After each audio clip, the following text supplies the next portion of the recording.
Okay, when you stay. Okay. You will be seeing Oga through this glass. So, she's using your headset.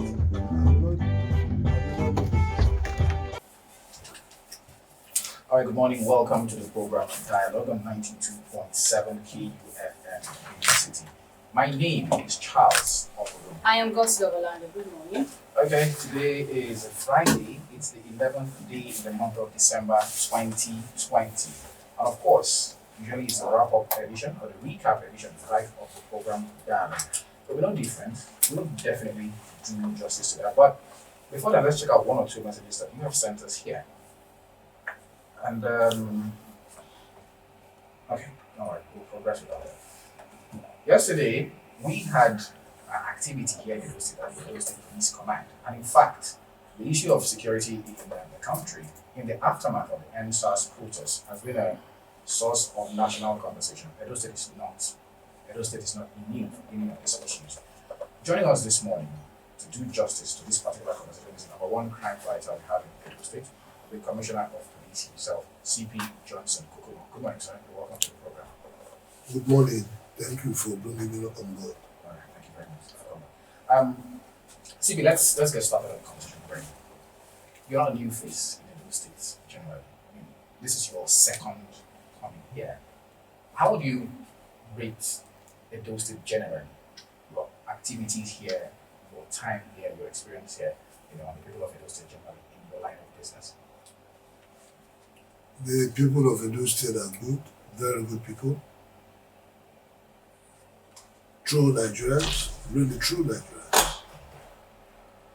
And policing the Edo State, though has been an Herculean task, to God Almighty be the glory that we have actually succeeded in putting the activities of the criminals in check.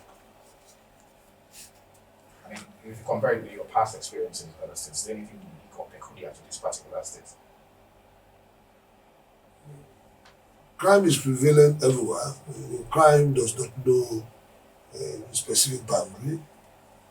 Crime is a natural phenomenon and it cuts across geographical boundaries. So, fighting crime and criminals, of course, remains our statutory responsibility, and wherever we find ourselves, we do that to the best of our ability.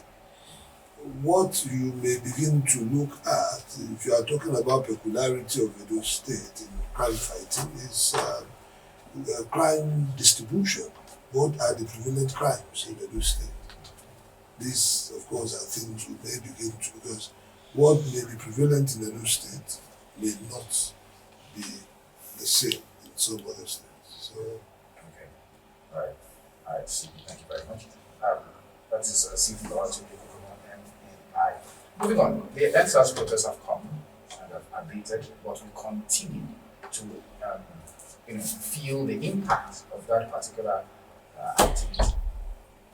Yesterday, I was fortunate to be a part of the entourage when you were taking POA around town, showing them some of the places that were, some of the police stations that were destroyed and or overrun in the aftermath of the NSAS protests. I want to go this question, sir. What measures have you put in place to ensure that police stations are not so easily overrun and set ablaze by hoodlums in the future, considering what just happened? let me quickly tell you that never again will it happen. Never again shall we experience a situation where criminal elements will overrun police facilities, police formations, setting them ablaze. Never again shall we experience that kind of a thing in Nigeria. You see, the protests started on a peaceful note. It is a common knowledge that it was thereafter hijacked by the criminal elements. We have all learned some lessons. Lawful protesters, yes, are allowed to embark on lawful protest. And one of the measures that have been put in place is for lawful protesters. When I say lawful protesters, I mean those who are ready to protest within the provisions of the law. If we have lawful protesters now are willing and ready to carry out their protest in synergy with the police, because they also had a nasty experience from the NSAS crisis. So the police is willing and ready to synergize, render lawful assistance to the lawful protesters. So never again shall we experience a situation where criminal elements will now hijack the process. All right.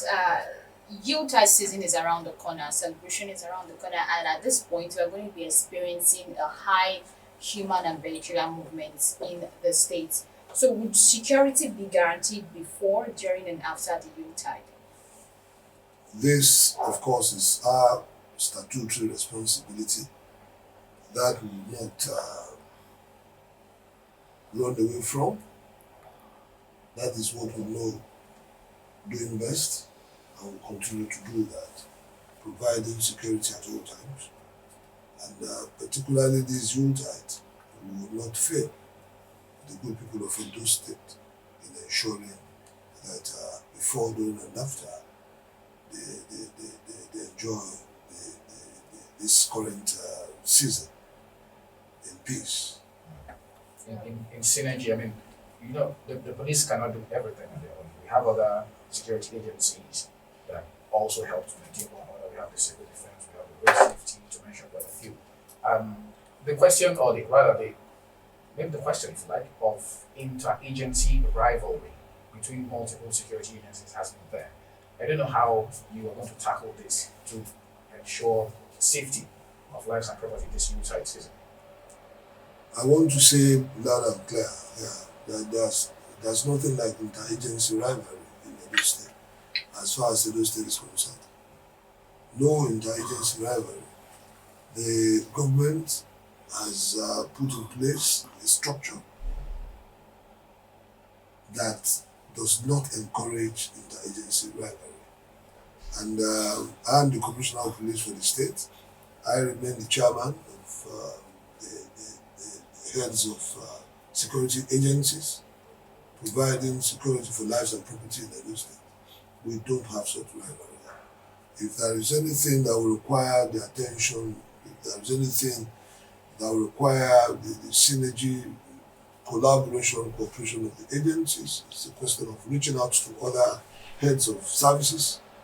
They are always willing and ready to do the needful to ensure that we fight crime and criminals from all fronts.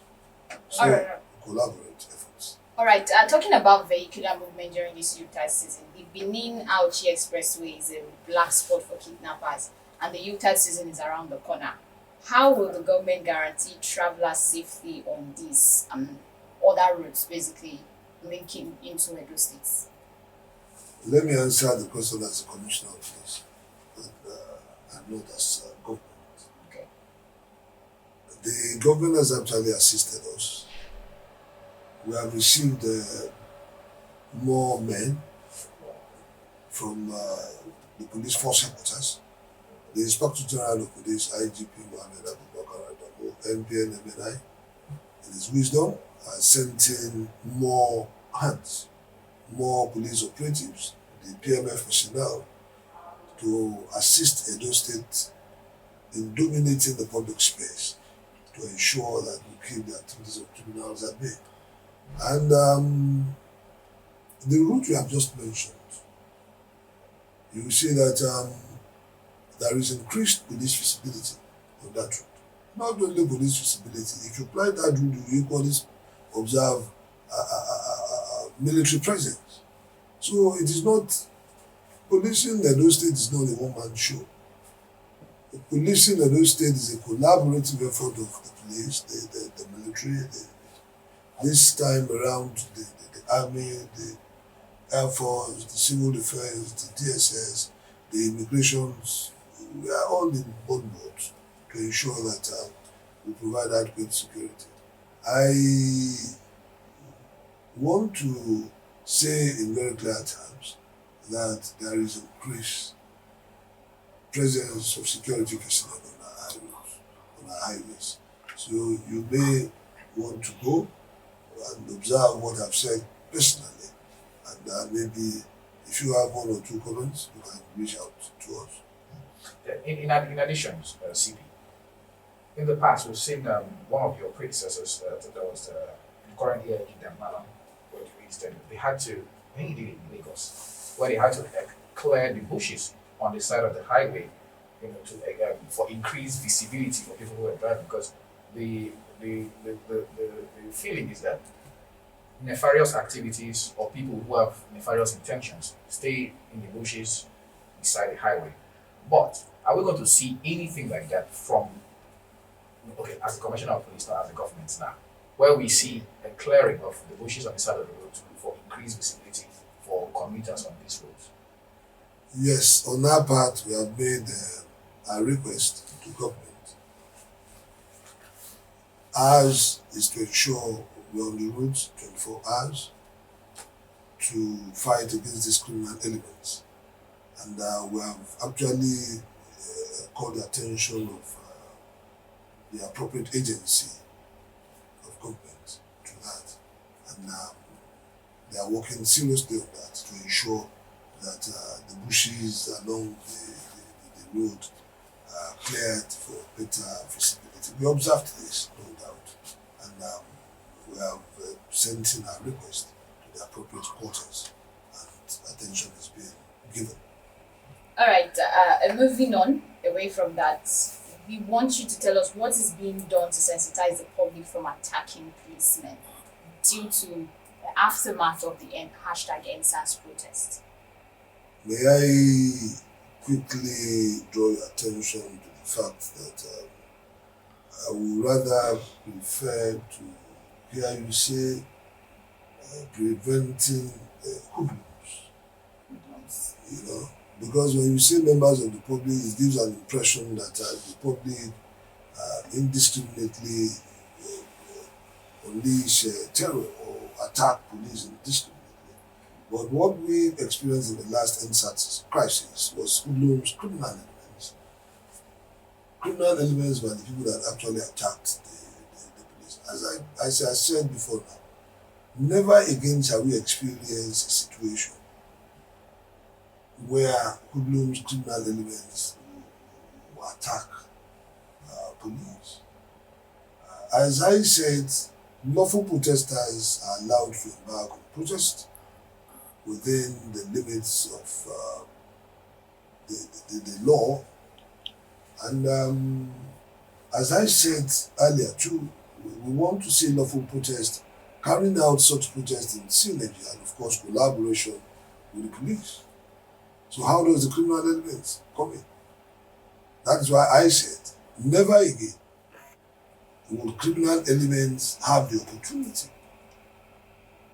of attacking the police, because there are rules of engagement.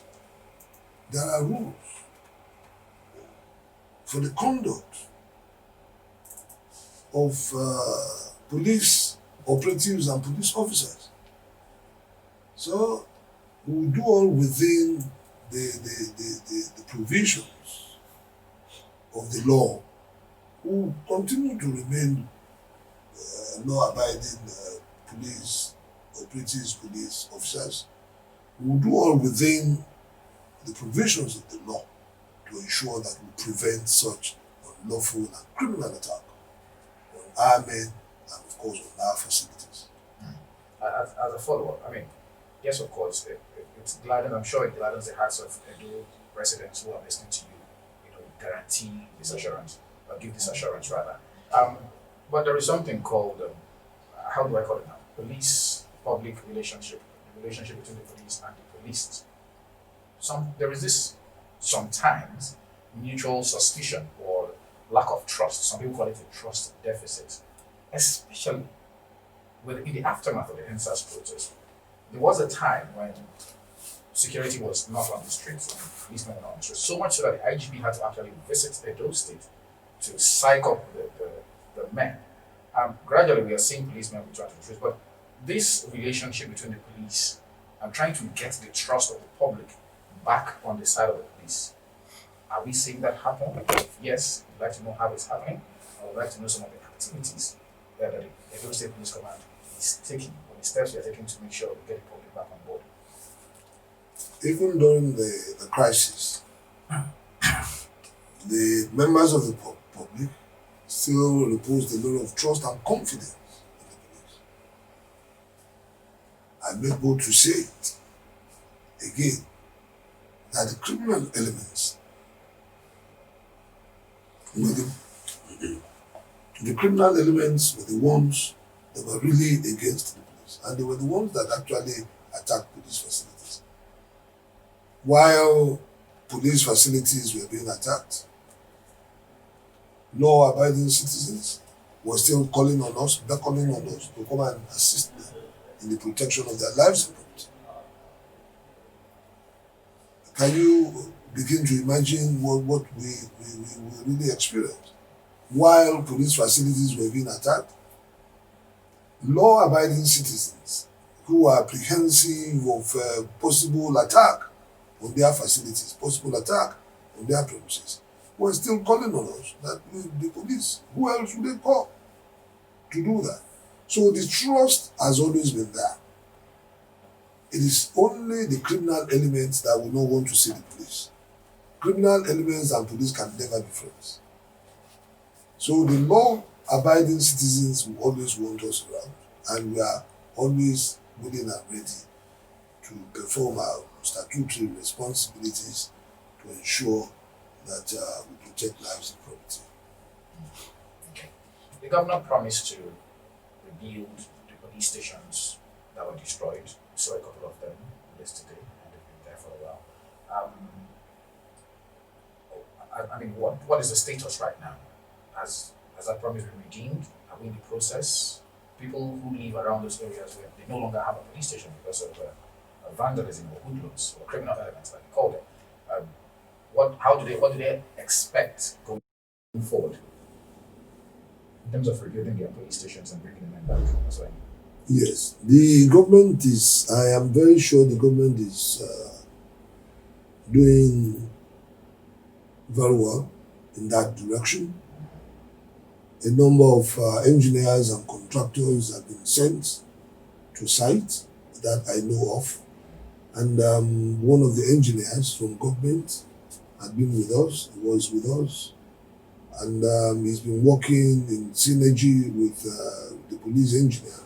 We have the Department of Works in the police headquarters, and the representative of government, that is the police, the government engineers, are working in collaboration with our own engineers to see that what the government is putting in place for us is in tandem with the prototype structures that we have, so that the government doesn't just forge ahead to put a structure on their own, but a structure that will conform to police specifications. So that is what they are currently doing.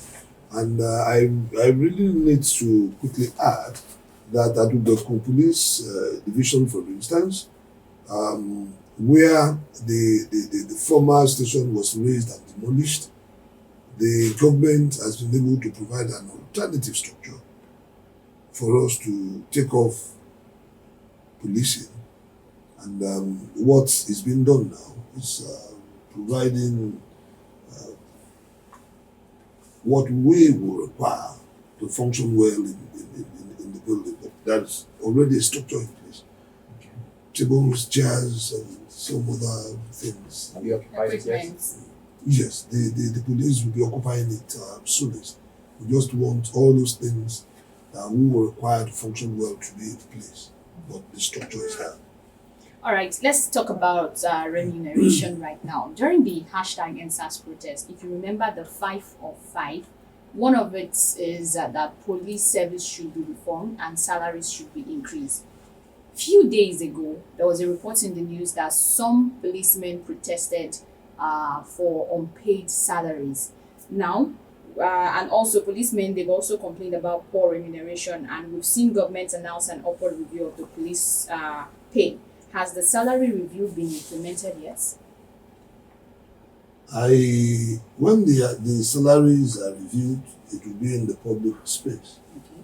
So when we have salary review, it's public funds, public agency, public departments. It will be there in the public domain. So So it's So not there's no reviewed yet. salary it's not. review yet. I'm not telling you that salaries have not been reviewed. That is not what I said. I've not said that. But I am saying it's will come to be a common knowledge for all of us to see, for all of us to know, you know, and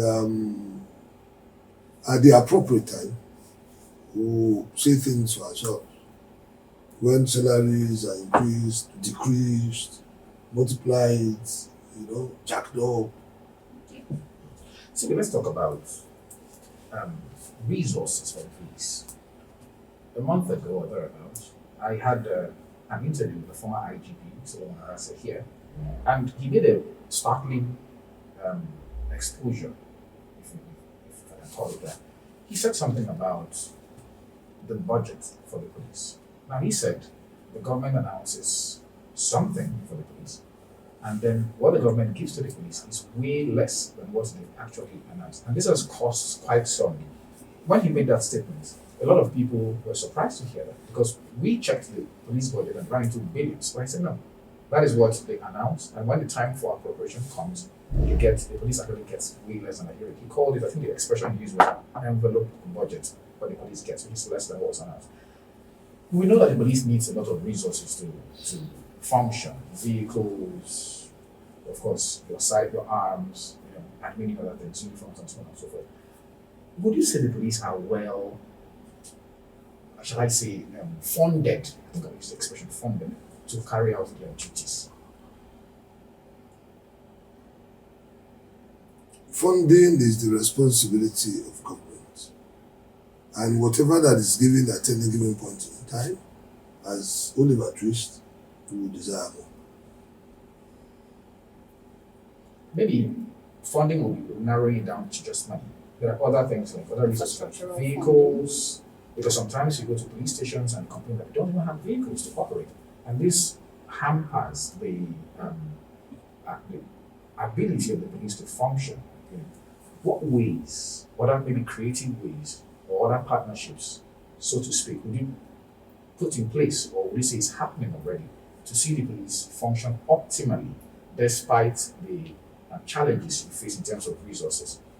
There is no agency of government that does not have its own challenge or challenges. And so challenges, of course, such challenges come to the attention of the management of such agency of government.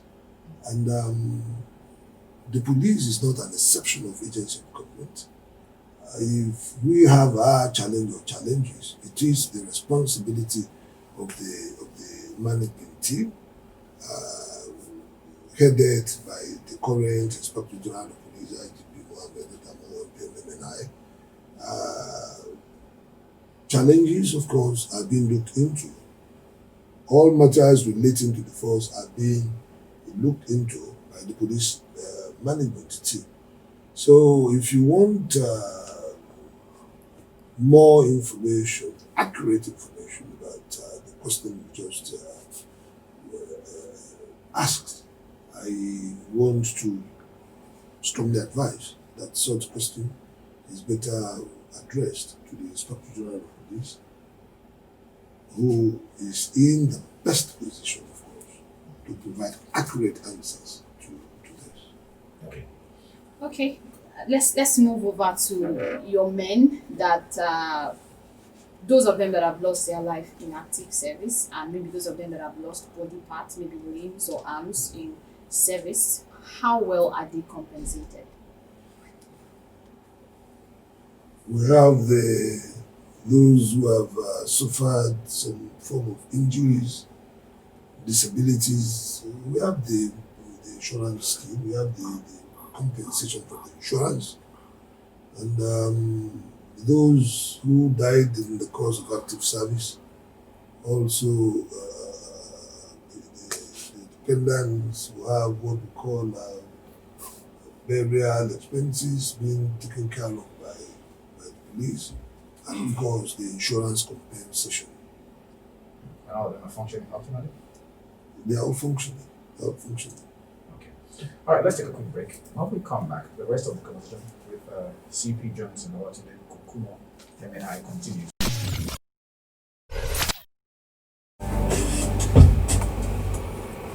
Right, you're welcome back. It's still Dialogue on 92.7 KUFM, and we are here with the Commissioner of Police here in Edo State, Johnson Kokumo, to take your questions and your complaints, if any. Okay, CP, we just listened to the IG in audience with the governor of the state, and we're specifically talking about community policing. In fact, we understand that some community policing, I think cadets or constables rather, were graduated not very long ago. But there is still the ambiguity. When people hear community policing, some people find it a bit difficult to differentiate between community policing and conventional policing. We would like you to throw more light on this particular phenomenon called community policing. Thank you very much. The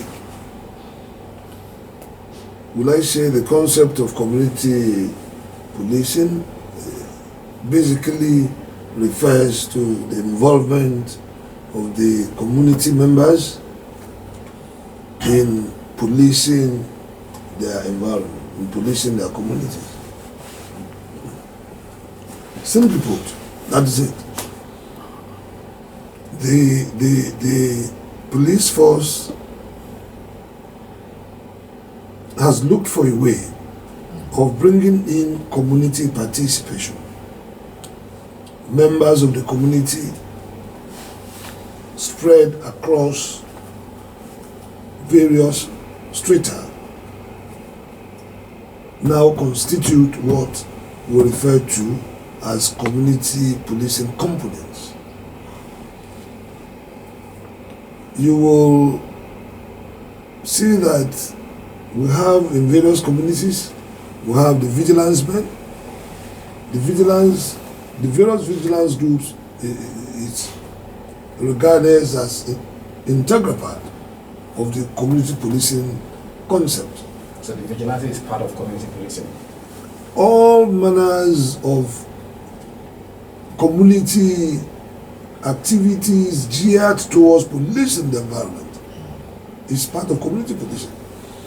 But on the part of the police, we have the police special constabularies. This is an initiative of the current government. This is an initiative of the current police hierarchy to bring in representatives of the community in a formal manner, and they have been given formal training in policing activities, and they are referred to as police special constabularies. We've had the first set of them trained at various police training institutions across the Federation. The ones from Edo State passed out a couple of weeks ago, and their deployments had been effected. They will go back to their wards. They will go back to their local governments from where they will function. And the police special constabularies are to work hand in hand with the existing conventional. They report their activities are to be monitored, the activities are to be managed by the heads of police posts, the heads of police divisional headquarters, and the area commands as applicable. They are to go into the nooks and crannies of their various communities, see things for themselves, take necessary action in synergy with the existing police structure.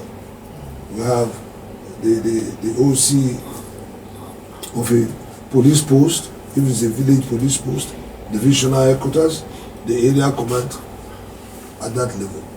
So the thing cascades down from the state to the village police post. The essence is to get members of the public, members of the various communities involved in their own security affairs. And this, of course, has yielded results. It has been existing in some places before now. So what we have just been able to do is to formalize it, make it formal for government to recognize the police special constabularies, for individuals to recognize the police special constabularies, and for them to know that they are functioning for the good of the people. So the community policing concept is a very, very wide one. It's not restricted to the activities of the police special constabularies. A traditional ruler who is security conscious, who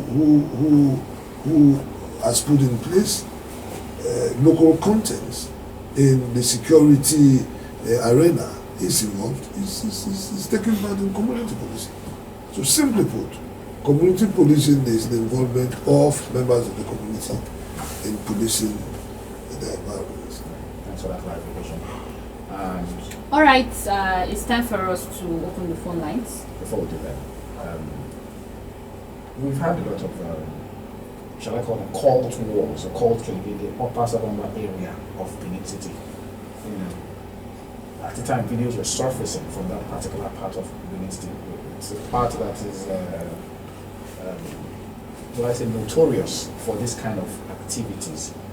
When you have an area of the city that is like that, what is the specific style of policing for an area that is a hot spot for cold war or cold killings, such as upper Sabamba area of Benin City?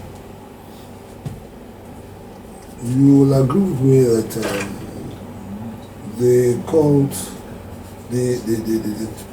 the problems we're experiencing from Upper Sapuma Agnes was as a result of intercult rivalry.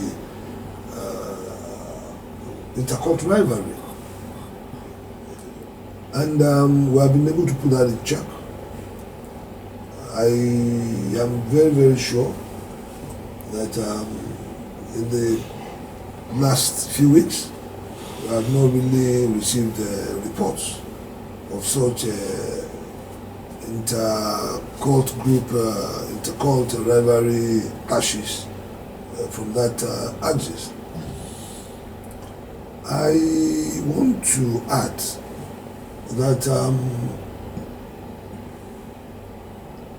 the last few weeks when we had such clashes was ostensibly as a result of the fact that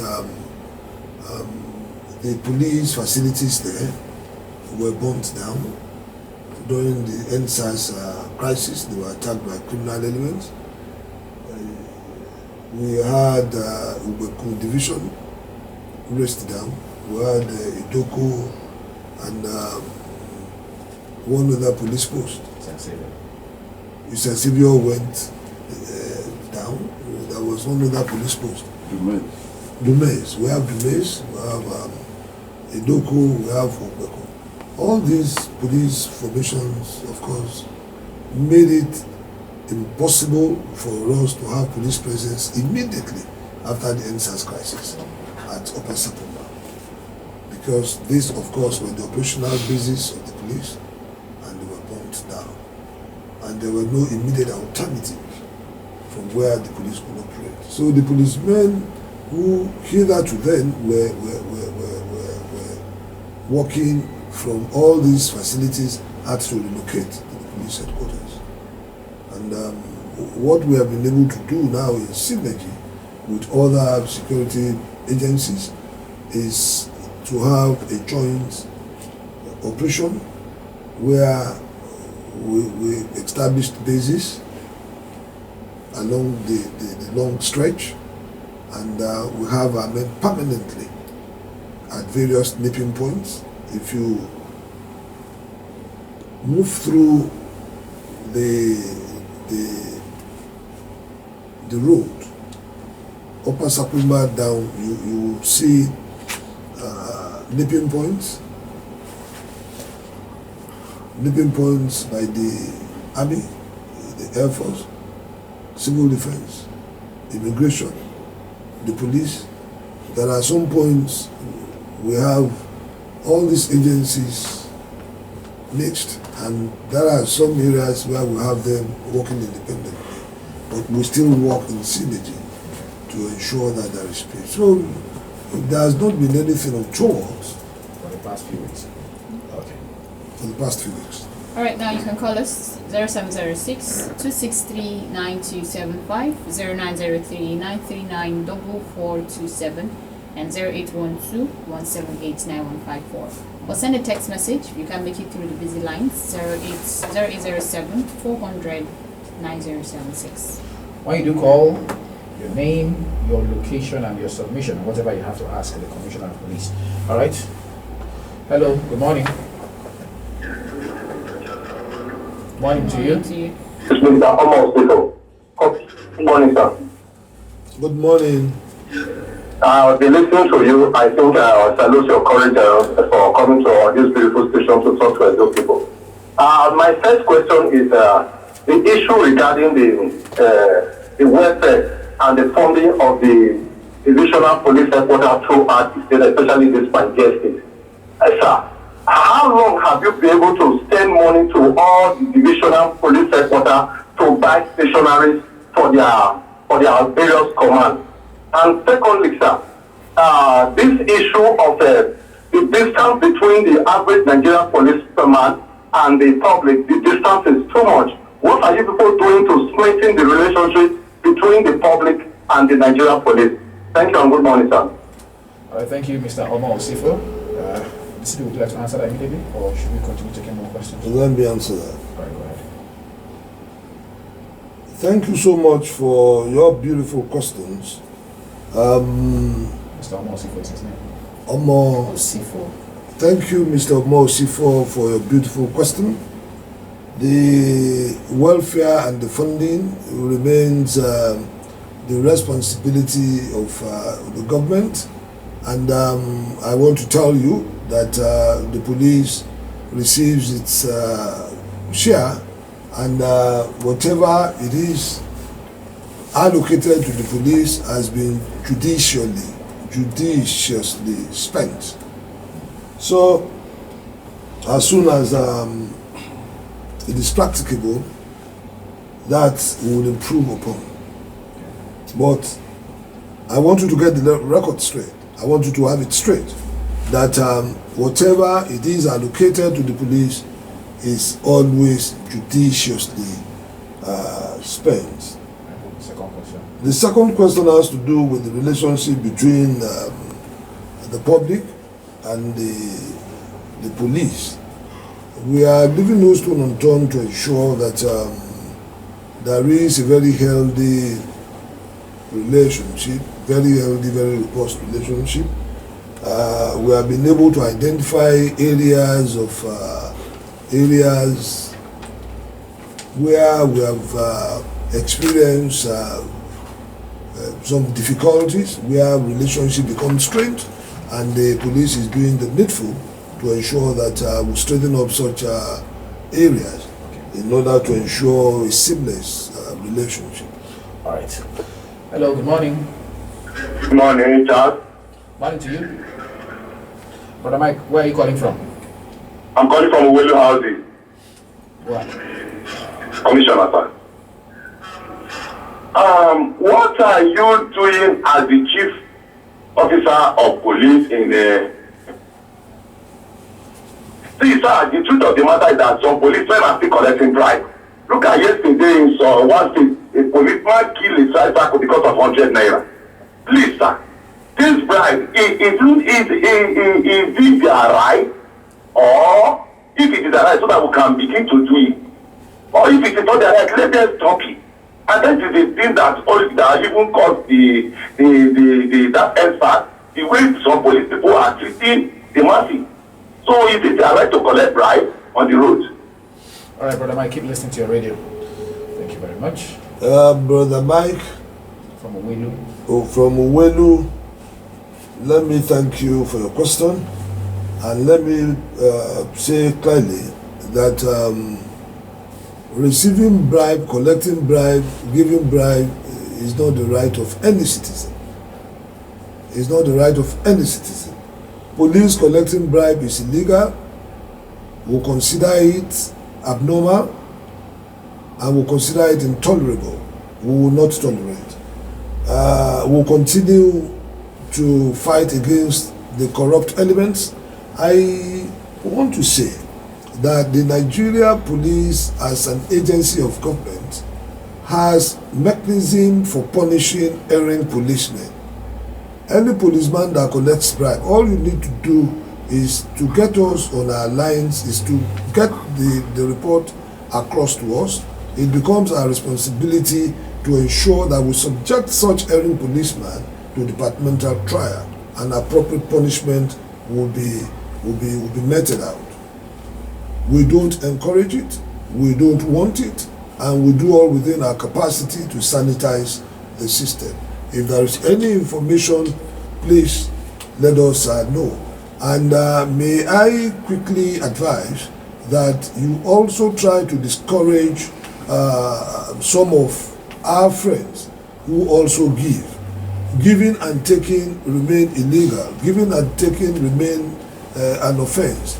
So I want to appeal, while we are fighting those who collect on the part of the police, policemen who collect will not rest on our oars, leaving them to operate freely.